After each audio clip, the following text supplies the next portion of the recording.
পাতানো ভাই ভার্সেস পাতানো দিদি। খুব শীঘ্রই আমরা একটা বিরাট বড় কন্ট্রোভার্সি দেখতে চলেছি, তাই না? তো আমার এই পুরো ভিডিওটাতে আমি পাতানো ভাই ও পাতানো দিদি এই শব্দ দুটো ব্যবহার করেই আমি অ্যাড্রেস করব দুইজনকে, এবং কোন দুইজনের কথা বলছি আশা করছি সবাই বুঝতে পেরে গেছে। তো আমি দুজনের ভিডিওই দেখলাম আর কি। হ্যাঁ, দুজনের ভিডিও দেখে একটা জিনিস বুঝতে পারলাম যে এই দুইজনই মানে পাতানো ভাই এবং পাতানো দিদি দুইজনই দুই বছর ধরে প্রায় দুই বছর ধরে এক টানা দর্শকদেরকে কিন্তু ইমোশনাল ফুল বানিয়ে গেছে। ঠিক আছে, কারণ দর্শকরা অবশ্যই তারা তাদের ইমোশনটা ব্যয় করেই ভিডিও দেখে, তাই না? নেট বা মোবাইল ডেটা তো অবশ্যই ব্যয় করছে, তার পাশাপাশি নিজেদের ইমোশন থেকেও ভিডিও দেখে। তো তাদের ইমোশনের জায়গাতে সুরসুরি দেওয়া হয়েছে দুই বছর ধরে, আর দর্শকরা সেটা অবশ্যই বুঝতে পারেনি। তার কারণ তারা দুজনকেই ট্রাস্ট করেছিল। প্রথমেই একটা প্রশ্ন উঠে আসে যে কন্ট্রোভার্সি জনার, সেই কন্ট্রোভার্সি জনারটা তৈরি কেন হয়েছিল, তাই তো? দেখুন, প্রথমে একটা কথা বলি, কন্ট্রোভার্সি জনারটা হচ্ছে একটা সেলফ ডিক্লেয়ার্ড জনার। হ্যাঁ, কারণ এই যে রোস্টিং জনার, ব্লগিং জনার, তারপরে হচ্ছে আপনার মিউজিক জনার, এডুকেশন জনার, জিওপলিটিক্যাল জনার, হ্যাঁ, এই জনারগুলো আমাদের সোশ্যাল মিডিয়াতে যথেষ্ট ফেমাস বা পপুলার। মানুষকে বললেই মানুষ বুঝে যাবে যে কোন জনারে কেমন ধরনের ভিডিও হয় এবং সেই সমস্ত জনারে কোন কোন ক্রিয়েটাররা ভীষণ ফেমাস। কিন্তু কন্ট্রোভার্সি জনার সেটা খুব একটা পুরনো নয়। একটা সময় তো যখন কন্ট্রোভার্সি ক্রিয়েটাররা আস্তে আস্তে তাদের চ্যানেল ক্রিয়েট করতে লাগলো, ভিডিও বানাতে লাগলো, তখন তো মানুষ জানতোই না যে কন্ট্রোভার্সি ভিডিও কাকে বলে। আজকে 2025-এ দাঁড়িয়ে তাও মানুষ বোঝে, চেনে যে কন্ট্রোভার্সি জনারটা কি, সেখানে কি হয়। এবং হিন্দিতেও কিন্তু এরকম একটা কন্ট্রোভার্সি জনার আছে। তো তারাও এরকম ভ্লগারদেরকে নিয়ে ভিডিও করে, লাইভ করে, কিন্তু অতটাও ফেমাস হতে পারেনি, কারণ ওই যে খুব একটা বেশি পুরনো যেহেতু না। যবে থেকে ইউটিউবে কন্টেন্ট ক্রিয়েশন শুরু হয়েছে তবে থেকেই vlogging, roasting, music, education, geopolitical এই সমস্ত ভিডিও হতো, তাই সেই জনারগুলো ভীষণই ফেমাস হয়ে গেছে। কিন্তু কন্ট্রোভার্সি জনার যেহেতু এই 2020 কি 21 মানে কোভিডের সময় থেকেই শুরু হয়েছে, তো সেই কারণে এখনও অবধি পুরো যে টোটাল যে অডিয়েন্স বেস আছে, সেই অডিয়েন্স বেস মানে 100% অফ দ্য অডিয়েন্স বেসের কাছে এখন অবধি পৌঁছাতে পারেনি। কিন্তু অবশ্যই কিছু সংখ্যক মানুষের কাছে তো অবশ্যই পৌঁছেছে, এবং সেটা খুব একটা কম সংখ্যা না, একটা বেশ ভালো রকমের একটা সংখ্যা। এবার কন্ট্রোভার্সি জনারটা শুরু হয়েছিল কারণ এমন প্রচুর ভ্লগার ছিল এবং এখনও আছে যারা কিনা তাদের ভ্লগিংয়ের মাধ্যমে প্রচুর মিথ্যে কথা বলতো, এবং সেই মিথ্যে কথাগুলো প্রচুর ভিউয়াররা ধরতেও পারতো। হ্যাঁ, কিন্তু সে ভিউয়াররা ধরে মিথ্যে কথাগুলো ধরে কি করতো, কমেন্টের মাধ্যমে এক্সপ্রেস করতো। এবার কিছু কিছু ভিউয়ারদের কমেন্ট থেকে যেত, কিছু কিছু ভিউয়ারদের কমেন্ট ডিলিট করে দেওয়া হতো। এবার কমেন্টের মাধ্যমে তো মিথ্যাচারিতাগুলোকে স্প্রেড করা যায় না, মানে তারা যে মিথ্যে বলছে সেই বিষয়টা তো আরও 5টা মানুষকে জানানো বা বোঝানো যায় না, তাই না? তখন শুরু হলো কন্ট্রোভার্সি ভিডিও, যেখানে কিনা কন্ট্রোভার্সি ক্রিয়েটাররা ভিডিও করে একটা ব্লগারের ঠিক ভুল ত্রুটি, সত্যতা, তারপরে তারা যে মিথ্যাচারিতা করতো সেগুলো তাদের ভিডিওর মাধ্যমে প্রকাশ করতো বা সেগুলো নিয়ে আলোচনা করতো। তো কন্ট্রোভার্সি জনার তৈরি হওয়ার এটাই আসলে মেইন রিজন ছিল। কিন্তু মাঝে এমন কিছু ভিউয়াররা এই কন্ট্রোভার্সি জনারে প্রবেশ করলো যারা কোনো একটা পার্টিকুলার ব্লগারের না ভালো কিছুতেই সহ্য করতে পারতো না। তার জল জ্যান্ত এবং বিরাট বড় এক্সাম্পল হচ্ছে এই MSL। এই MSLদেরকে, মানে MSLরা আমি বলছি না যে দুধ কা ধুলা হুয়া, কিন্তু মানে ওদের কোনো কিছুই কিছু ভিউয়াররা টলারেট করতে পারতো না। মানে ওদের ভালোটাও বা যেটা ভালো এবং যেটা সত্যি সেটাও কিছু ভিউয়ার আছে যারা কিনা একদমই সহ্য করতে পারতো না। সেটার কারণ অবশ্যই আমি জানি না, সেটা হয়তো অনেকেই বলতে পারবে, বাট আমি পার্সোনালি জানি না। তার মধ্যে একজন খুব ফেমাস ভিউয়ার ছিলেন, আমি নামটা বলছি না, তার নামটা P দিয়ে শুরু। তারা কোনোভাবেই এই ব্লগারকে টলারেট করতে পারতোই না। হ্যাঁ, এবং সে পার্সোনালি গিয়ে এমন প্রচুর ক্রিয়েটারকে বলতো, হ্যাঁ, যে তার মানে সেই পার্টিকুলার এই ব্লগারের বিরুদ্ধে ভিডিও বানানোর জন্য। এবং সেই ভিউয়ারটি ফিনান্সিয়ালি উইক কন্ট্রোভার্সি ক্রিয়েটারদেরকে বেশি টার্গেট করত। যেমন ধরুন কোনো কন্ট্রোভার্সি ক্রিয়েটার যার কিনে এমনিই সে ফিনান্সিয়ালি উইক আর কোভিডের কারণে আরও ফিনান্সিয়ালি উইক হয়ে পড়েছে, তাকে সে যেহেতু বাইরে থাকে, একজন এনআরআই, তো সে বললো যে ও তোমার এরকম অবস্থা, ঠিক আছে আমি তোমাকে এই টাকাটা দিচ্ছি, হ্যাঁ, টাকাটা দিয়ে এবার তাকে বললো যে তুমি এই টাকাটা এই রেনোভেট করার জন্য তুমি ইউজ করতে পারো, বা তুমি এই টাকাটা তোমার ফ্যামিলির কারোর প্রয়োজনেও তুমি ব্যবহার করতে পারো, কিন্তু তুমি এই টাকাটা তোমার কাছে রাখো। সেটার পরিবর্তে সে কি, মানে সেটা দিয়ে দেওয়ার পরে, মানে টাকাটা ট্রান্সফার করে দেওয়ার পরে সে কি ডিমান্ড করতো, যে তুমি সেই ব্লগারের বিরুদ্ধে ভিডিও করো। এবার সেই কন্ট্রোভার্সি ক্রিয়েটর যদি সেই প্রস্তাবে রাজি না হতো, তখন সেই কন্ট্রোভার্সি ক্রিয়েটরের বিরুদ্ধে একটা নেগেটিভ এজেন্ডা ফেলানোর চেষ্টা করা হতো, এবং টু সাম এক্সটেন্ট সেটা সাকসেসফুলও হয়েছিল বা হতো। হ্যাঁ, আর যে কন্ট্রোভার্সি ক্রিয়েটার বিষয়টাকে অ্যাকসেপ্ট করে নিয়েছিল বা নিত, তখন সেই কন্ট্রোভার্সি ক্রিয়েটারে কিন্তু প্রচুর রমরমা হতো, সবাই তার কথা বিশ্বাস করতো, সবাই বলতেই হয়তো সত্যি বলছে। হ্যাঁ, এবং সেই কন্ট্রোভার্সি ক্রিয়েটারকে বারংবার বিভিন্ন রকমের ভুল তথ্য প্রোভাইড করে কিন্তু ইনস্টিগেট করা হতো আরও প্রচুর এরকম ভিডিও নামানোর জন্য। আজকের দিনে দাঁড়িয়ে সেই ইনস্টিগেট করার মতো ভিউয়ারটি এবং এনার মতো আরও কিছু সিমিলার ভিউয়ারের সত্যিই কোনো এক্সিস্টেন্স নেই, আমি তো অ্যাটলিস্ট দেখতে পাই না। একটা সময় কি বলবো, প্রচুর লাথি ঝাঁটা খেত সেই ভিউয়ারটি। হ্যাঁ, আজকে আর তার কোনো এক্সিস্টেন্স নেই। কিন্তু দেখুন, যে ক্রিয়েটারকে উস্কিয়ে এই নোংরামোতে নামিয়েছিল, সেই ক্রিয়েটার আজকে ফেসে গেছে, আর সেই ভিউয়ারদেরকে তো আর দেখাই যায় না, মানে তাদের পাত্তাই পাওয়া যায় না। সুতরাং এতে কি হয়, যদি কেউ এরকম হঠাৎ করে কেউ বলল, তার কথা শুনেই বারখে ক্ষুদিরাম যারা হয়ে যায় না, তাদের কিন্তু ক্রেডিবিলিটি তো নষ্ট হয়, তারা তো প্রচুর বিপদে বা কেস কামড়ের মধ্যে জড়িয়ে পড়ে, তার সাথে সাথে কিন্তু ক্রেডিবিলিটিও নষ্ট হয়। কেন আমি এই কথাটা বলছি? অবশ্যই তার সাথে এই পাতানো ভাই এবং পাতানো দিদির যে কন্ট্রোভার্সি, সেটার সাথে কিছুটা হলেও রিলেটেড। এই যে পাতানো দিদি, একটা সময় এই পাতানো ভাইয়ের যে ওয়াইফ, মানে পাতানো ভাইয়ের বউ, তাকে নিয়ে যেভাবে অ্যাগ্রেসিভভাবে ভিডিও করতো, চুলের মুঠি ধরে ঘুরিয়ে দেবো, মারবো, ফিরবো, মানে একদম মানে কি বলবো, ভার্বালি অ্যাবিউজ করে যেভাবে ভিডিও করতো, সেটা কারা এনজয় করতো? আমাদের পাতানো যে ভাই, মানে আমাদের পাতানো ভাই না, তার পাতানো ভাইয়ের ফ্যামিলির লোকে এনজয় করতো। এবং সেটা কোথা থেকে আমরা জানতে পেরেছি? আমাদের টুনি দিদার ভিডিও থেকেই জানতে পেরেছি। সেই তার ভিডিওতে একবার নয়, দুইবার, দুটো ভিডিওতে বলেছে যে পাতানো ভাইয়ের যিনি মা, তিনি তাকে ফোন করে বলেছেন যে এই কিছু কন্ট্রোভার্সি ক্রিয়েটাররা তার ছেলেকে পাতানো দিদির মতো অত ভালোবাসতে পারে না, কারণ পাতানো দিদি এই যে অ্যাগ্রেসিভ মোডে যে ভিডিওগুলো করে, সেগুলো আসলে তারা এনজয় করে। তার কারণ তারা যে কথাগুলো বলতে চাইছিল, যেভাবে বলতে চাইছিল, সেগুলো কে ফুলফিল করছে? পাতানো দিদি ফুলফিল করছে। তাতে কি পাতানো দিদির যে ডিগনিটি বা রেসপেক্ট, সেটা কি খুব ভালো জায়গায় ছিল বা আছে? না তো।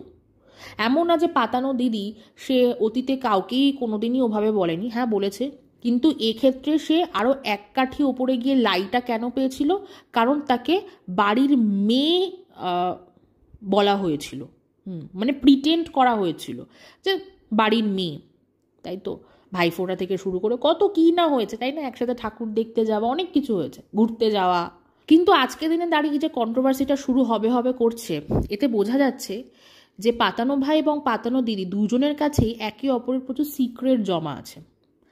কিন্তু এক্ষেত্রে পাতানো দিদির বিষয়ে কি সিক্রেট জমা আছে সেটা জানতে সত্যি ইন্টারেস্টেড হলেও খুব একটা ম্যাটার করে না, কারণ সে একজন কন্ট্রোভার্সি ক্রিয়েটার এবং তার মানে লাইফস্টাইল সবাই জানে, তার গল্প মোরাললেস সবাই জানে এবং সবাই বুঝতেও পারছে, কারণ তখন তো অনেক বিষয় ধরা পড়েও গিয়েছিল। কিন্তু এই যে পাতানো ভাই, সে তো রীতিমতো 1.5-2 বছর ধরে ভিউয়ারদেরকে ইমোশনাল ফুল বানিয়ে গেছে, এবং তাতে হেল্প কে করেছে? অবশ্যই পাতানো দিদি। এই 2 বছরের মধ্যে অনেক ঘটনাই আমরা শুনেছি, অনেক প্রমাণও দেখেছি, কিন্তু সেইগুলোকে গায়ের জোরে হোক, মুখের জোরে হোক বা ভাষার জোরে হোক, এবং যেহেতু মেজরিটি ভিউয়ার সেই দিকেই ছিল, সেই মেজরিটি ভিউয়ারের প্রেশারেই হোক, সেই সত্যি ঘটনাগুলোকে কিন্তু মিথ্যা হিসেবে চালিয়ে দেওয়া হয়েছে। ইনফ্যাক্ট আমার কাছে একটা ভিডিও আছে পাতানো দিদির, যেখানে কিনা সে সগর্বে হাসতে হাসতে খুব আনন্দে বলছে যে পাতানো ভাই সে একজন পুরুষ মানুষ, ব্যাটা ছেলে, সে যা খুশি তাই করতে পারে। সে যেহেতু পুরুষ মানুষের তো হক আছে, সে যা খুশি তাই করতে পারে, কিন্তু তাকে গার্ড করার জন্য কারা আছে? তার দিদিরা আছে, তার সাথে আর একজন আছে। কে আছে? ম্যাডাম আছে। ভিডিওটা এখনো আমার কাছে আছে, লিঙ্কটা। তখনই আসানসোল ভ্যালির ঘটনাটা চলছিল। তো যাই হোক, আবারও বলছি, গায়ের জোরে, মুখের জোরে, অপভাষার জোরে এবং অবশ্যই মেজরিটি ভিউয়ারদের প্রেশারে সেই পুরো বিষয়টাকে ধামাচাপা দিয়ে দেওয়া হলো এবং যে মেয়েটি, সেই মেয়েটিকে মিথ্যে এবং নোংরা প্রমাণ করা হলো এবং পাতানো ভাই পুরো শুদ্ধ হয়ে গেল। তাকে গঙ্গার জলে 2 ছিপি ডেটল মিশিয়ে তাকে পুরো স্নান করিয়ে পরিষ্কার পরিচ্ছন্ন করিয়ে দেওয়া হলো। তাতে কি হলো? তাতে কি যে সত্যি ঘটনাগুলো সেগুলো কি সত্যি সত্যি মিথ্যা হয়ে গেল? হলো না তো। কিন্তু যে কন্ট্রোভার্সি ক্রিয়েটার, তার কিন্তু ক্রেডিবিলিটি নষ্ট হলো। যে ভ্লগার, তার তো ক্রেডিবিলিটি নষ্ট হলোই। কিন্তু যে কন্ট্রোভার্সি ক্রিয়েটার, যে আসলে নিজেকে কন্ট্রোভার্সি ক্রিয়েটার হিসেবে বলছে, কারণ তার কাজই হচ্ছে ব্লগারদের সত্যতা এবং মিথ্যাচারিতা ধরিয়ে দেওয়া, সেটা অবশ্যই ভিডিও দেখে, গোপন সূত্র থেকে নয় বা ঘরের ভেতর থেকে খবর নিয়ে নয়। সে কি করলো? সে ঘরের ভেতরের সমস্ত খবর সব কিছু জানা সত্ত্বেও সে চেপে গেল, সে ভিউয়ারদেরকে অন্য গল্প শোনাতে লাগলো। এবার আপনারা হয়তো অনেকেই বলবেন ভালোবাসার খাতিরে, সে ভালোবেসে করেছে।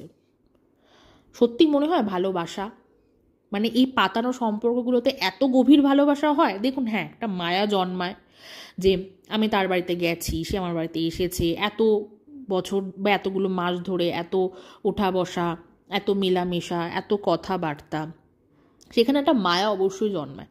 সে মায়াটা এক্স্যাক্টলি ঠিক কতটুকু? 5%, 10%, ম্যাক্সিমাম 20%, বাকি 80% তো অবশ্যই নিজের স্বার্থ ছিল। কারণ সেখান থেকে একটা ভালো মতো পাকা কন্টেন্ট তো আসছিলই, যে মানে একটা ফিক্সড কন্টেন্ট 1.5-2 বছর। আমাকে আর কোনো দিকে ঘুরে বেড়াতে হবে না কন্টেন্টের জন্য। একটা পুরো ফিক্সড কন্টেন্ট, আমি ফোন করলাম, আমার সাথে একটা ভালো রিলেশনশিপ তৈরি হয়ে গেলো, এবার আমি সেখান থেকে কন্টেন্ট বানাবো। তার পাশাপাশি আর একটা কি, যে এই যে একটা মাস ভিউয়ার গেইন করা, একটা মাস সাবস্ক্রাইবার বেস গেইন করা, নিজের একটা জায়গা তৈরি করা, সেটার তো একটা স্বার্থ অবশ্যই ছিল, তাই না? একটা কথা বলুন, আপনাদের মধ্যে কজন এই পাতানো দিদিকে, এই পাতানো ভাইয়ের কন্ট্রোভার্সি শুরু হওয়ার আগে চিনতেন? কজন চিনতেন বলবেন একটু?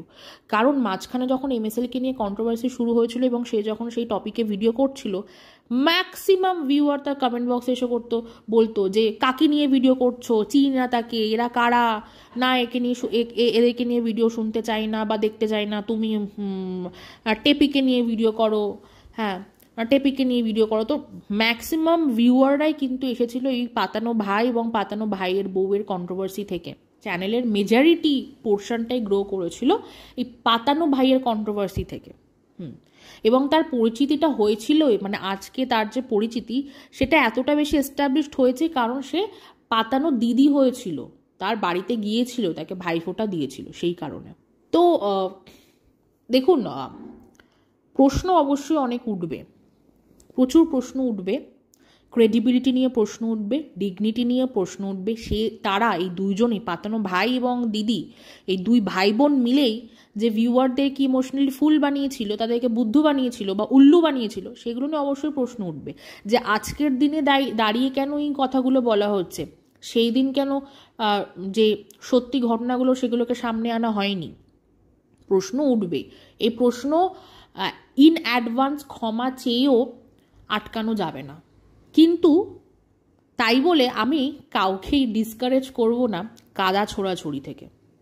আমি অবশ্যই চাইব যে অপারেশন কাদা ছোড়াছুড়ি শুরু হোক যত তাড়াতাড়ি সম্ভব, সত্যিগুলো সামনে আসুক।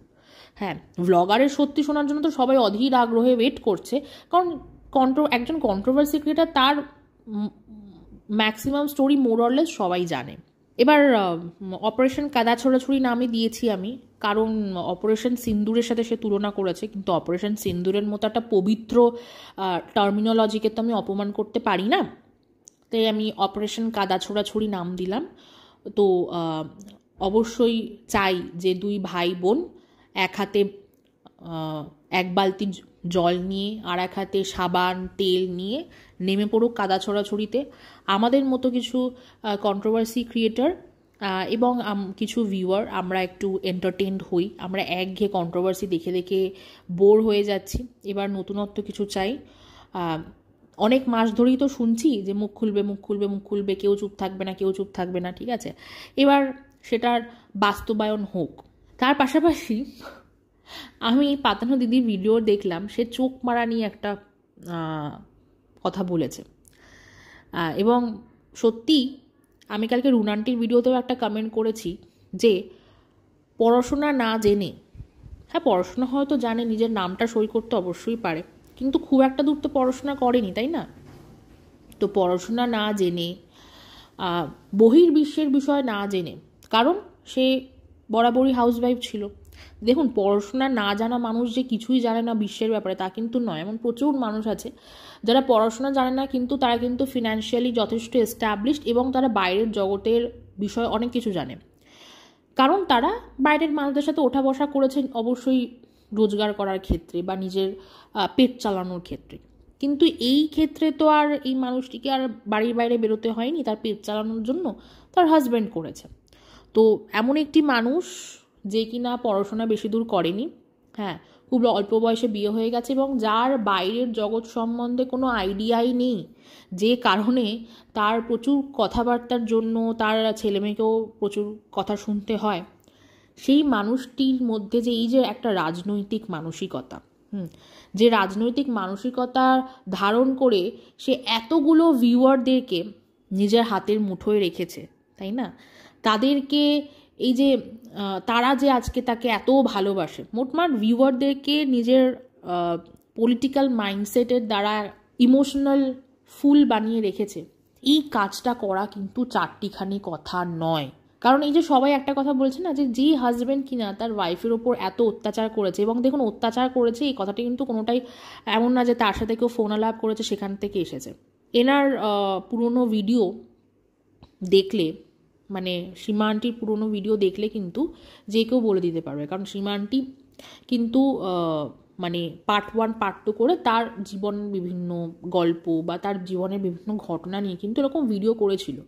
হ্যাঁ সেটা অনেক পুরনো, মানে অনেক বছর আগে, আজ থেকে 3-4 বছর আগে এরকম ভিডিও করেছিল। তো সেখানেই সে বলেছিল যে মানে সে কতটা টর্চার, তাকে কত কথা শুনতে হয়েছে, তার জন্মবৃত্তান্ত নিয়েই তাকে বাড়ির লোক অনেক কথা শুনিয়েছে, তাকে যে আজকে এই লাইফটা দিয়েছে, তাকে যে এত ভালো রেখেছে, এইগুলোর জন্য তাকে বারংবার খোঁটা দিয়েছে। সুতরাং ইকোনমিক্যালি খুব ভালো রেখেছে, খাইয়ে পরিয়ে খুব ভালো রেখেছে, কিন্তু মেন্টালি তাকে স্যাটিসফাই করতে পারেনি, সেটা কিন্তু সে বারংবার তার ভিডিওর মাধ্যমে বলেছে। সুতরাং এরকম একজন হাজব্যান্ড যার দ্বারা সে এতটা টর্চার্ড হয়েছে, তাকে এই যে সবার সামনে হিরো করে তোলা হলো, অবশ্যই একটা মানুষ সে যত খারাপই হোক, সে অসুস্থ, এই বিষয়টা খুবই বেদনাদায়ক, যেখানে কিনা তার 2 ছেলে মেয়ে আছে। কারণ আমারও তো আমিও সেই সেম বয়সী এবং আমারও মা বাবা দুজনেই আছে, তো একটা রিলেট করতে পারি। কিন্তু এমন একটি মানুষ যে কিনা তার হাজব্যান্ড তার সাথে ঠিক কীরকমভাবে ট্রিট করেছে তার হাজব্যান্ড তাকে, সেটা সে ওপেন ফোরামে এসে বলার পরেও তার হাজব্যান্ডকে যে হিরোর চোখে সবাই অনেকেই দেখছে বা বেশিরভাগ মানুষই দেখছে, এটার তো ক্রেডিট সেই পার্টিকুলার ব্যক্তিটির নয়, মানে শুভ আঙ্কেলের নয়, পুরো ক্রেডিটটাই অবশ্যই সীমা আন্টি। সে পেরেছে তার পলিটিক্যাল মাইন্ডসেট দিয়ে ভিউয়ারদেরকে ইমোশনাল বানাতে, এটা কিন্তু সবার দ্বারা সম্ভব নয়। যারা পারেনি তাদেরকে কিন্তু মানে এখনও ডিজিটাল ভিখারির আখ্যা নিয়ে চলতে হচ্ছে, কিন্তু সীমা আন্টি পেরেছে বলে কিন্তু এত মানুষ তাকে সাপোর্ট করছে, তাই না?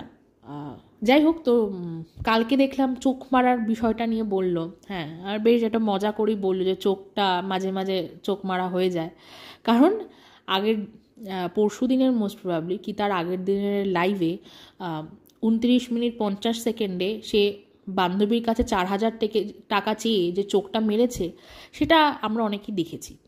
একটু একদম স্লো মোশন, মানে -0.25 দেখলে কিন্তু, মানে -0.25 স্পিডে দেখলে কিন্তু বোঝা যাবে, হ্যাঁ, যে সে চোখটা মেরেছে 4,000 টাকা চাওয়ার সময়। মানে তখন, এবং ভিউয়াররা কিন্তু তখন বুঝতে পারেনি যে এই যে 4,000 টাকা সে বান্ধবীর কাছে চাইছে, সেটা আসলে মজা করে চাইছে। ভিউয়াররা এতটা ইমোশনালি তাকে ভালোবাসে, মানে এতটা ইমোশনাল তার প্রতি, তারা বলে যাচ্ছে কমেন্ট বক্সে, না না তুমি এখন দিও না, দিও না, দিও না। কেউ বলছে দিয়ে দাও এখনই, কেউ বলছে দিও না, কেউ বলছে 1,000 টাকা এক্সট্রা দিয়ে দাও। তারা তার সেই মজাটা ধরতে পারেনি। এই মানে ওপেনলি এগুলো করার জন্য সত্যি সেই গার্ডসটা প্রয়োজন। হ্যাঁ, হয়তো সীমান্টি মানে পাঠানো দিদি, সে হয়তো তার ভাইয়ের ক্ষেত্রে ভিডিও টু ভিডিও কন্টেন্ট বানাতে অক্ষম হয়েছিল। শুধু তাই নয়, এর আগেও যখন রিমি প্রীতমকে নিয়েও ভিডিও বানাতো, মানে ভিডিও করতে করতে হঠাৎ করে কোথা থেকে রড বোতল নিয়ে এসে ঢুকিয়ে দেওয়া হলো, ঘুরিয়ে দেওয়া হলো। ভিডিও শুরু করে একটা টপিক দিয়ে, বলতে বলতে বলতে কোথায় চলে যায়, ঠিক আছে, মানে গল্পের গরু গাছে উঠে যায়। কিন্তু এই গল্পের গরুকে গাছে তুলেও যে এত ভিউয়ারের ভালোবাসা পেয়েছে, এটাতে তো অবশ্যই তার রাজনৈতিক মানসিকতাকে স্যালিউট। এনিওয়েজ, খুব শীঘ্রই যেন কাদা ছোড়াছড়িটা শুরু হয়, অধীর আগ্রহে অপেক্ষা করছি, বিশ্বাস করুন। এবং আমি জানি আমার মতো প্রচুর বদমাইশ ভিউয়াররাও এটা দেখার জন্য অধীর আগ্রহে ওয়েট করছে। ভিডিওটা এত অবধি থাকলেও সবাই খুব ভালো থাকবেন। আপনাদের মতামত অবশ্যই কমেন্টের মাধ্যমে জানাবেন। Thank you.